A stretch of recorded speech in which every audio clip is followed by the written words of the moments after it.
اعوذ باللہ من الشیطان الرجیم، بسم اللہ الرحمن الرحیم۔ میڈیا کے تمام دوستوں کی تشریف آوری کا بہت شکریہ۔ اس وقت پورے پاکستان میں ایک شدید بحران ہے اور لوگ بلبلا رہے ہیں۔ بجلی کے بل بموں کی صورت میں جو آ کر گرے ہیں تو اس نے سب کو تڑپنے پر مجبور کر دیا ہے، اور عملاً صورتحال یہ ہے کہ اتنے بل آ گئے ہیں کہ لوگ اپنی جو ضرورت کی اشیاء ہیں وہ بیچنے پر مجبور ہو گئے ہیں۔ ہمارے پاس ایسی اطلاعات آ رہی ہیں کہ خواتین اپنے زیورات تک بیچ کر یہ بل ادا کر رہی ہیں۔ آپ اس سے اندازہ کر سکتے ہیں کہ IMF کی غلامی میں اور اپنی مراعات کو نہ چھوڑتے ہوئے اس حکمران طبقے نے کس طرح سے ہمیں ان عذابوں میں مبتلا کیا ہوا ہے۔ کل ہی پیٹرول کی قیمت میں اضافہ کیا گیا ہے، گیس کی قیمت میں اضافہ کیا گیا ہے، اور ہمیں یہ خوشخبری سنائی جا رہی ہے کہ 15 تاریخ کو جو IMF والے ہم سے پھر بات کریں گے تو ہم مزید چیزوں میں اضافہ کریں گے۔ گویا جو ایک ظالمانہ بجٹ پیش ہو چکا ہے وہ بھی ابھی ناکافی ہے ان کی ہوس پورا کرنے کے لیے، اور یہ عوام کو مزید ٹیکسوں کے بوجھ تلے دبانا چاہتے ہیں۔ اس وقت تنخواہ دار طبقہ انتہائی اذیت کا شکار ہے۔ جاگیرداروں پہ ٹیکس نہیں لگایا جا رہا، ان سے ٹیکس وصول نہیں کیا جا رہا، بڑے بڑے لوگ مزے کر رہے ہیں۔ IPPs میں وہ سارے لوگ جن کا تعلق مختلف پارٹیوں سے ہے، حکومتی پارٹیوں سے ہے، ان کی عیاشیاں لگی ہوئی ہیں۔ ہمارے یہ بجلی کے بلوں میں جو ٹیکس لگے ہوئے ہیں، جو پیٹرول پہ لیوی لگائی گئی ہے، ان سب پیسوں کے نتیجے میں ہم پیٹ بھریں گے ان ظالموں کا جو پہلے ہی ہزاروں ارب روپے لوٹ کے چلے گئے ہمارے، اور وہ IPPs والے ہیں کہ جنہیں کیپیسٹی چارجز کے نام پر ہم پیمنٹ دیں گے، اپنے خون پسینے کی کمائی دیں گے، اور بجائے اس کے کہ حکومت کو کوئی شرمندگی ہو، پرائم منسٹر صاحب بڑے اعزاز سے بتاتے ہیں کہ ہم نے IMF کے ساتھ مل کر بجٹ بنایا ہے۔ اور وہ جو چیز ہمیشہ سے لوگوں کے لیے شرم کا باعث ہوتی تھی، لوگ چھپاتے پھرتے تھے کہ IMF کے کہنے پہ کوئی بجٹ بنایا گیا ہے، اب علل اعلان وہ کہہ رہے ہوتے ہیں۔ اس سے آپ اندازہ لگائیں کہ ان لوگوں کی ذہنی سطح کیا ہو گئی ہے، سوچ کی سطح کیا ہو گئی ہے، ان کا جو معیار ہے وہ کیا ہو گیا ہے، اور غلامی میں کس طرح سے یہ مبتلا ہو چکے ہیں۔ تو یہ جو ہمارا حکمران طبقہ ہے جو ہمارے سروں پر مسلط ہے، جس کی مراعات میں اضافہ کیا گیا ہے، جو کچھ چھوڑنے کے لیے تیار نہیں ہے، یہ اس وقت علامتی طور پر یہ اسمبلی کر سکتی تھی نا کہ وہ اپنی مراعات چھوڑ دیتے، اور اس میں ساری پارٹیاں ایک ہو گئیں اور ان مراعات کو قبول کر لیا۔ یہ جو بڑے بڑے بیوروکریٹ ہیں، جن کی گاڑیاں ہیں، جن کو پیٹرول فری ملتا ہے، جن کو بجلی فری ملتی ہے، ججز کو بھی اس میں سامنے آنا چاہیے تھا اور کہنا چاہیے تھا کہ ہم بھی اپنی مراعات کم کرتے ہیں۔ جرنیلوں کو سامنے آنا چاہیے تھا۔ جتنے اعلیٰ فوجی افسران ہیں، جب آرمی چیف صاحب ملکوں جاتے ہیں پرائم منسٹر کے ساتھ کہ معیشت کے لیے ہم ڈالرز لیں، قرضے لیں، انویسٹمنٹ کی بات کریں، تو اس کا مطلب یہ ہے کہ وہ اس پورے عمل میں شریک ہیں۔ جب وہ اس عمل میں شریک ہیں کہ جس میں ہم قرضے وصول کرتے ہیں اور قوم اس کا سود ادا کرتی ہے، تو پھر انہیں فوج میں بھی اپنے افسران کی مراعات میں کمی کرنی چاہیے، تاکہ قوم کو یہ میسج ملے کہ ہر طبقہ ہمارے ساتھ کھڑا ہوا ہے۔ اسی طرح سے آپ دیکھتے چلے جائیں تو آپ کو ایک محدود قسم کے طبقہ پنپتا ہوا محسوس ہوگا، اور غریب عوام تو غریب مڈل کلاس فارغ ہو رہا ہے بالکل۔ آپ پوچھیں وہ تنخواہ دار جس کی تنخواہ اگر ماہانہ 2-3 لاکھ روپے بھی ہے، تو اس کا خرچہ اس کے لحاظ سے ہے، اس کے بچے اس کے لحاظ سے پڑھتے ہیں، اس کا بود و باش والا ہوتا ہے، تو اس کے نتیجے میں جو ٹیکس کٹے گا تو وہ کیسے پورا کرے گا؟ جس کی سیلری لاکھ روپے کے اس میں آتی ہے، وہ کہاں سے پورا کرے گا؟ اس ریاست نے اور اس حکومت کے پورے نظام نے اور اس اشرافیہ نے جو ہمارے سروں پر مسلط ہے، ہمیں تو اچھی تعلیم سے محروم کر دیا ہے۔ اب تو تعلیم خریدنی پڑتی ہے، جتنی اچھی تعلیم بچوں کے لیے چاہیے اتنے اچھے پیسے دو، یہ ایک کموڈٹی بنا دیا ہے انہوں نے۔ صحت کی سہولتوں کا حال یہ ہے کہ پہلے ہی مفقود ہیں، اور پھر اس پر انہوں نے ادویات کے خام مال کے اوپر ٹیکس لگا دیا ہے۔ پھر انہوں نے ایک اور کام یہ کیا ہے کہ جو بہت بنیادی قسم کے جن کا تعلق جان بچانے سے بھی ہے، مثال کے طور پر اینجیوگرافی اگر کرنی ہے، اسٹینٹ ڈالنے ہیں دل کے مریض کو، اس میں بھی 18%، 20% ٹیکس لگا دیے ہیں۔ تو آپ یہ بتائیں کہ پاکستان میں گورنمنٹ سیکٹر میں کتنے فیصد لوگوں کو جو ہے دل کے مریضوں کو سہولت حاصل ہے؟ تو کجا ایک جو پرائیویٹ سیکٹر میں لوگ جا کر علاج کرانے پر مجبور ہیں، مزید وہ مہنگا ہو جائے گا۔ تمام چیزوں کو جو ہے وہ آپ اس طرح سے لے رہے ہیں۔ پھر ایکسپورٹ کے اوپر ٹیکس لگا دیا، جس کے نتیجے میں اگر کوئی رئیس صحیح ہماری کوئی اپرچونٹی ہوتی ہے کہ چلیں صنعتیں کام کریں گی، ایکسپورٹ ہوگی، اس سے پاکستان کو کوئی فائدہ ہوگا، تو اس ایکسپورٹ کے اوپر بھی اضافی ٹیکس لگا دیے، لیوی کے اوپر بھی مزید ٹیکس لگا دیا، بجلی کے اوپر ایک فکس ٹیکس لگا دیا۔ کہاں جائیں لوگ؟ کیا کریں؟ ظاہر ہے کہ عوام کو اس طرح سے ہم تنہا تو نہیں چھوڑ سکتے کہ وہ مارے پھرتے رہیں، کوئی ایک دن اعلان کرے ہڑتال کا، کوئی دوسرے دن اعلان کرے ہڑتال کا، لوگوں کو پتہ ہی نہ چلے کہ کون کر رہا ہے، کیا کر رہا ہے۔ پولیٹیکل پارٹیز کو تو کوئی اس وقت عوام کا خیال ہے نہیں، سب اپنے اپنے دھندوں میں لگے ہوئے ہیں۔ یہ سیاسی جماعتیں ہیں کیا؟ ان کے اپنے اندر جمہوریت نہیں ہے، ان کا اپنا کنڈکٹ جو ہے وہ عجیب و غریب ہوا ہے۔ ہم ان کی طرف نہیں جاتے، لیکن جماعت اسلامی نے اس بات کا فیصلہ کیا ہے کہ اب عوام کو اس طرح در بدر کی ٹھوکریں کھانے پر ہم نہیں اس طرح سے دیکھ سکتے تماشا، اور ہم سمجھتے ہیں کہ ان کے اس پورے مسئلے کو جینوئن طریقے سے لیڈ کرنا چاہیے۔ پہلی بات تو یہ ہے کہ ہم ملک گیر ہڑتال پر مشاورت کر رہے ہیں اور اس کو بھی جو ہے وہ اڈاپٹ کریں گے، لیکن ہم نے آج اپنی مشاورت میں 2 دن پورے پاکستان کی لیڈرشپ آئی ہوئی تھی، اور پھر اس کے بعد آج ہم نے اپنے جو ہمارے صوبے ہیں اور ہمارے شہر ہیں، اہم ترین جو مراکز ہیں، ان سب کی ایک میٹنگ ابھی تھوڑی دیر پہلے مکمل ہوئی ہے، اور اس میں یہ فیصلہ کیا ہے کہ ہم 12 تاریخ کو انشاءاللہ اسلام آباد میں ایک زبردست عظیم الشان دھرنا کریں گے۔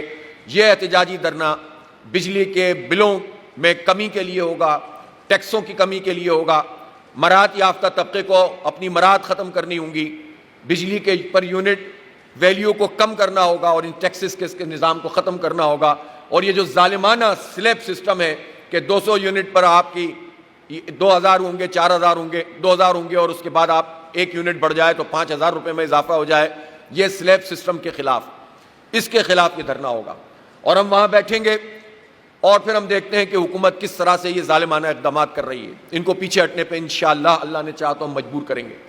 بہت ہو گیا ہے، کہاں جائیں، مارے پھر رہے ہیں تنخواہ دار لوگ۔ ایک طرف صورتحال یہ ہے کہ 2 سال میں یہ فرق واقع ہوا کہ گزشتہ سے پیوستہ سال کے مقابلے میں گزشتہ سال میں 119% جو پروفیشنل لوگ تھے وہ ملک چھوڑ کر چلے گئے، اور لوگ تلاش کر رہے ہیں کہ کسی طرح ہمیں راستہ ملے اور ملک سے باہر چلے جائیں۔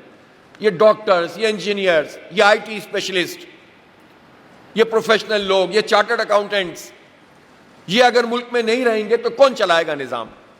میڈیکل کی فیلڈ میں اتنا بڑا خلا ہے، پیرامیڈیکل اسٹاف ہے، اس کی پاکستان کو ضرورت ہے۔ ہر جگہ آپ لوگ تلاش کر رہے ہیں کہ دنیا میں جگہ تلاش کریں اور پاکستان سے جائیں۔ اس کی وجہ یہ ہے کہ پہلے مہنگائی، بے روزگاری، بدامنی، اور پھر ٹیکسوں کی بھرمار۔ جو پروفیشنل آدمی ذرا کسی اچھی جگہ پر کمانے کے قابل ہے اپنی پیشہ ورانہ صلاحیتوں کے اعتبار سے، تو اب آپ اس پر مزید ٹیکس عائد کر دیں تاکہ پھر وہ اس قابل نہ رہے کہ ٹھیک ہے اس ملک سے ہم چلے جاتے ہیں۔ چونکہ جب وہ دیکھتا ہے کہ تعلیم بھی خریدنی ہے، امن بھی خریدنا ہے، صحت کی سہولت بھی خریدنی ہے، اور ٹیکسوں پہ ٹیکس لگ رہا ہے، تو یہ جب حکومت کچھ بھی نہیں دے رہی تو پھر ہم یہاں کیا کریں؟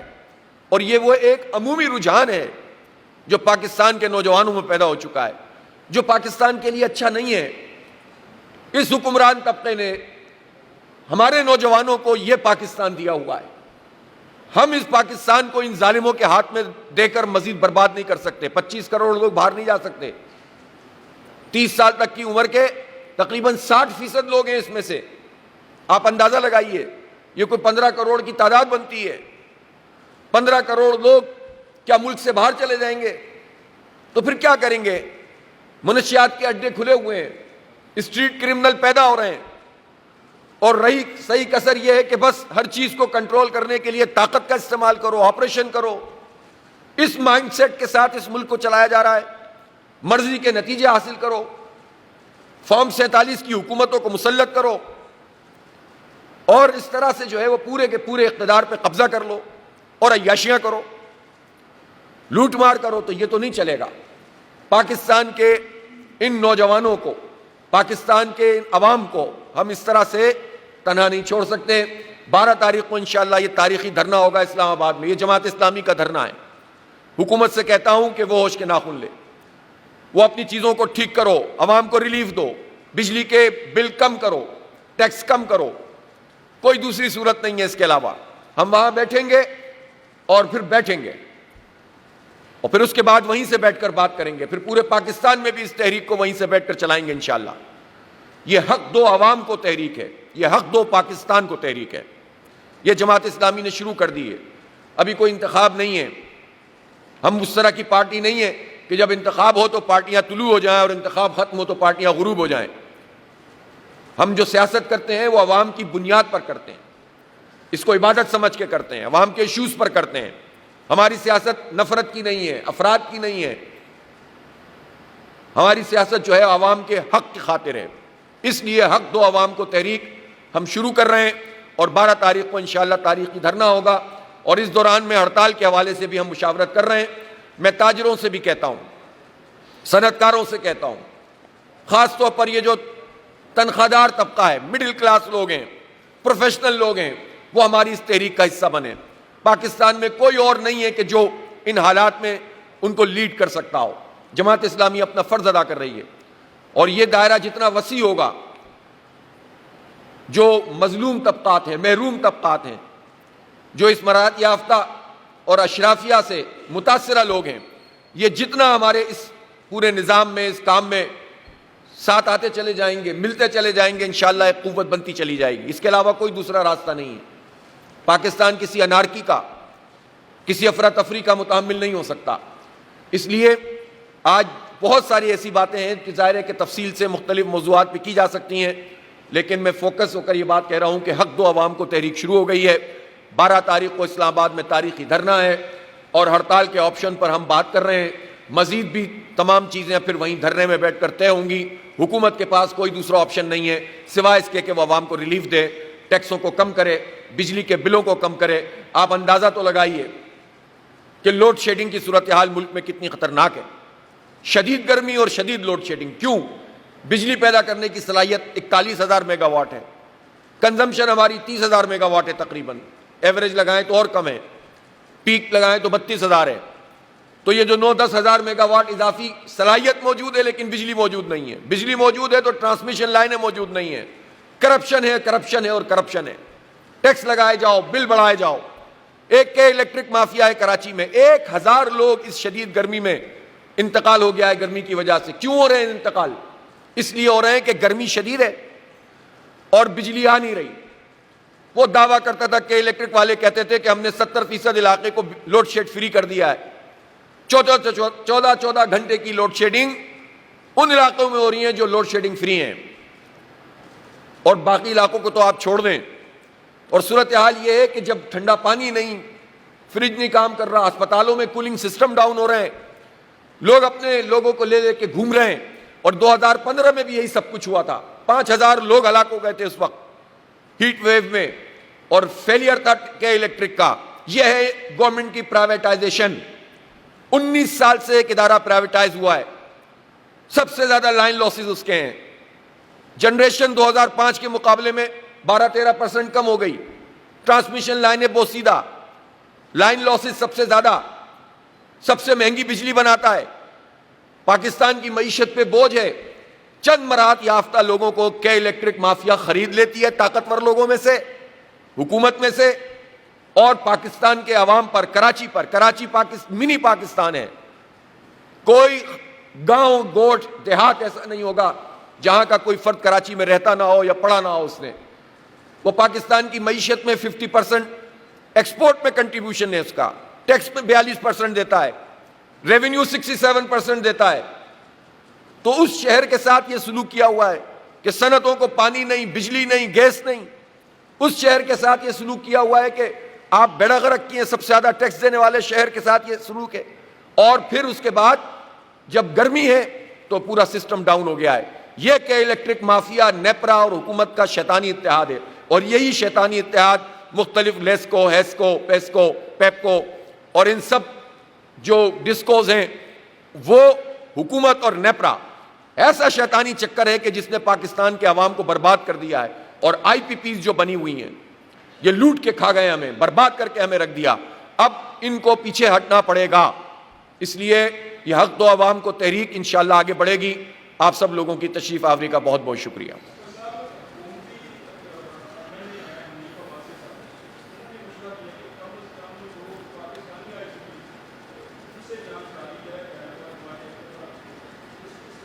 یہ تو ہم روزانہ بات کرتے ہیں یہ والی. اب حنیف عباسی صاحب مشورہ کیوں دے رہے ہیں؟ حکومت میں شامل ہیں نا، حکومت کے لوگ بھی مشورہ دینے لگتے ہیں. یہ بھی صحیح ہے یار، دونوں ہاتھوں میں لڈو رکھیں آپ. بعض لوگ یہ مشورہ دے رہے ہیں کہ ری الیکشن ہونا چاہیے. بھائی کیوں ہونا چاہیے ری الیکشن جب فارم 45 موجود ہے؟ تو یہ کیا مطلب ہے دونوں ہاتھوں میں لڈو رکھو؟ تو یہ نہیں چلے گا بھائی. یہ سیاستیں جو ہیں نا آپ سب کے سامنے جو ہیں وہ آ چکی ہیں. جی زور سے بولیے.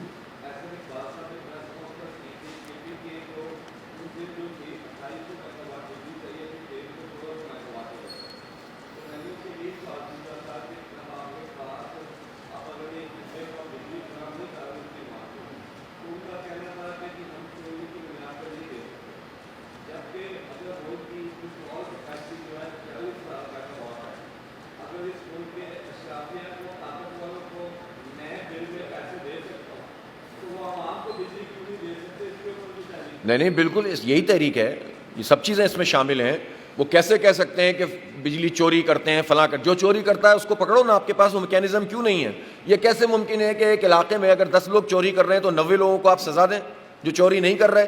تو چور کو پکڑو نہیں بلکہ چوری بڑھانے میں یہ پورا حکومت کا نظام شامل ہو. 40 سال سے تو نون لیگ کی حکومت ہے اس ملک میں، اور اس کے بعد جو ہے وہ باتیں ایسی کرتے ہیں جیسے پتہ نہیں ابھی پیدا ہوئے ہیں.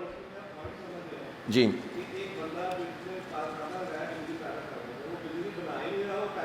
وہ ایک الگ بات. وہ تو میں نے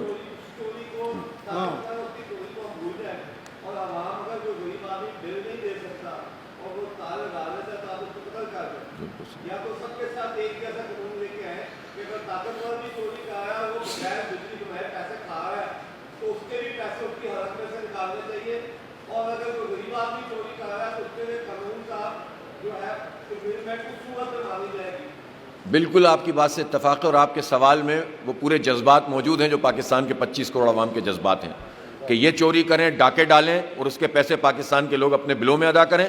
اور بجلی کاٹنے کے لیے آپ کہیں کہ جناب علاقے میں چوری ہوتی ہے، صوبے میں چوری ہوتی ہے. بھائی چوری ہوتی ہے تو تم ہی تو چور ہو. ایک ہی طبقہ تو ہے جو حکومت میں مختلف پارٹیوں میں ہوتا ہے.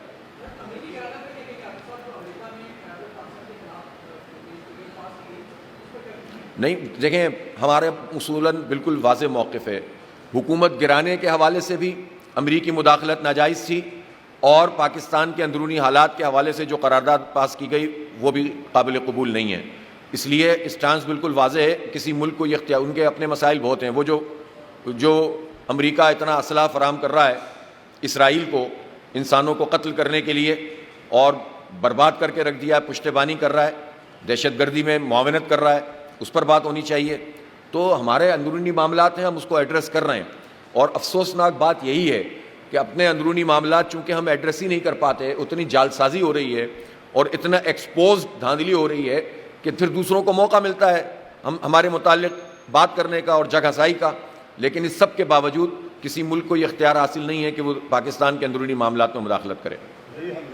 جی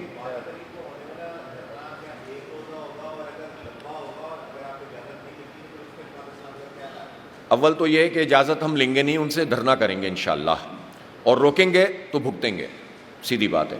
دوسری بات یہ ہے کہ دھرنا شروع کرنے کا ہم نے متعین کیا ہے، ختم کرنے کا بھی کوئی فیصلہ نہیں کیا.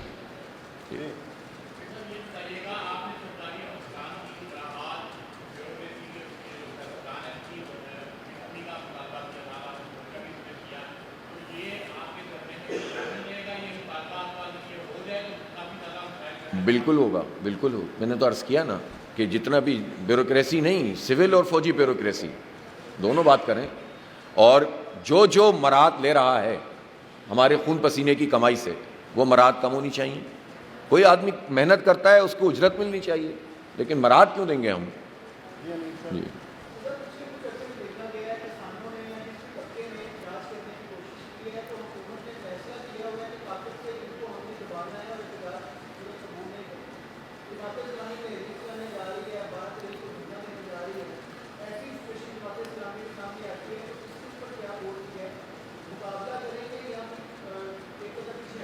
دیکھیں، جماعت اسلامی کے بارے میں آپ لوگ اچھی طرح جانتے ہیں کہ یہ ہمارے لیے کوئی نئی بات نہیں ہے. حکومتیں ہمیشہ اسی طرح سے عوامی رائے کو کچلنے کی کوشش کرتی ہیں، لیکن جماعت اسلامی عوام اور جمہور کی طاقت سے اپنے جائز قانونی سیاسی جمہوری آئینی حق کے مطابق جد و جہد پر یقین رکھتی ہے. آپ کچلنے کی کوشش کریں گے تو یہ تو مزاحمت اور بڑھ جائے گی. یہ جماعت اسلامی ہے، اس کو تو روکا نہیں جا سکتا انشاءاللہ.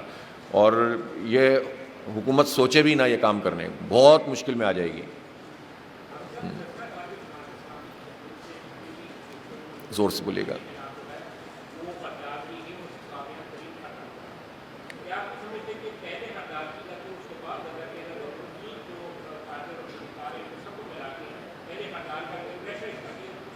اصل میں یہ تو ظاہر ہے ہو سکتی ہے رائے، اور یہ تجویز آئی بھی تھی کہ پہلے ہم ہڑتال اناؤنس کر دیں، لیکن ہو سکتا ہے کہ اس دوران میں ہڑتال بھی ہو جائے.